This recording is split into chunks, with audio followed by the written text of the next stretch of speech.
دوستو انسان کی فطرت میں حیرت انگیز چیزوں کی دریافت اور قدیم جگہوں کو تلاش کرنے کی جستجو رہی ہے۔ اسی جستجو میں ایک اصحاب کہف کا غار بھی شامل ہے۔ اصحاب کہف کا واقعہ قرآن کریم کے اہم موضوعات میں سے ایک ہے۔ الکہف عربی میں ایسے غار کو کہا جاتا ہے جس کا دہانہ وسیع ہو۔ ایسا غار جس کا دہانہ تنگ ہو اسے عربی میں الغار کہا جاتا ہے۔ الرقیم کی تفسیر میں ایک قول کے مطابق اصحاب الرقیم سے مراد وہ 3 لوگ ہیں جنہوں نے بارش سے بچنے کے لیے ایک غار میں پناہ لی اور غار کا دہانہ اوپر بھاری پتھر کے گر جانے سے بند ہو گیا۔ پھر ان تینوں نے اپنے اپنے نیک اعمال کے وسیلے سے دعا کی اور اللہ نے ان کی دعا کو قبول کیا اور غار کا دہانہ ان کے لیے کھول دیا گیا۔ خواتین و حضرات، اصحاب کہف اللہ کے وہ بندے تھے جنہوں نے اپنے ایمان کی حفاظت کے لیے اپنے پرتعیش محلات کو تیاگ دیا اور ایک غار میں پناہ گزین ہو گئے، اور رب پر توکل کے لیے وہ اس غار میں اپنی مشکلات کی آسانی کے منتظر رہے۔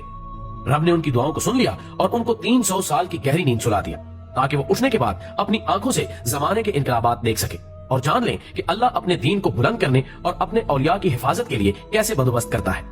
اللہ نے ان بندوں کے ایمان کا تذکرہ تمہید میں خاص طور پر اس لیے کیا کہ سامع اور قاری ابتدا ہی میں اپنا ذہن درست کر لے۔ یہ کوئی طلسماتی کہانی نہیں جس کو آدمی اپنی تفریح کا ذریعہ بنائے، یہ چند نوجوانوں کے ایمانی ورگلوں کی داستان اور ایمان کے راستوں میں ان کی قربانیوں کا بیان ہے، جیسے کہ اصحاب کہف کہاں کے رہنے والے تھے، کس غار میں انہوں نے پناہ لی تھی، کون سا بادشاہ ہے جس کے دور میں وہ غار میں داخل ہوئے، کس بادشاہ کے دور میں وہ غار سے باہر آئے، وغیرہ وغیرہ۔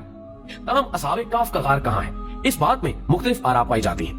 تحقیق کے مطابق کچھ حضرات اس کو پیٹرا شہر میں بتاتے ہیں، جبکہ کچھ قدیم مفسرین اسے ترکی کے شہر افسس میں بتاتے ہیں۔ بقول ابن جریر طبری اور دیگر قدیم مفسرین کے مطابق جس زمانے میں ان موحد نوجوانوں کو آبادیوں سے بھاگ کر پہاڑوں میں پناہ لینی پڑی، اس وقت شہر افسس ایشیائے کوچک میں بت پرستی اور جادوگری کا سب سے بڑا مرکز تھا۔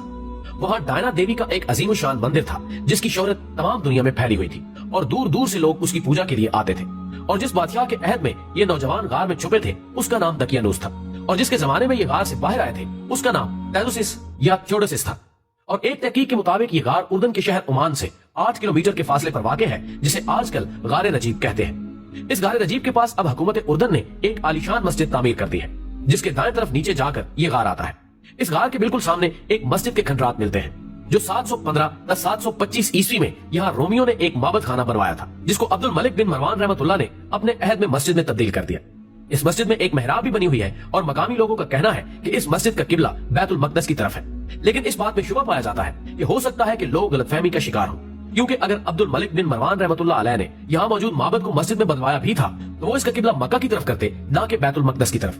مشاہدے کے مطابق اس غار کے ساتھ ایک درخت لگا ہوا ہے، جبکہ غار کے دہانے پر بازنطینی طرز کی ایک دیوار بنی ہوئی ہے جو کہ اس دور کی تعمیر کہی جاتی ہے جس دور میں اصحاب کہف اٹھ کر واپس سو گئے تھے۔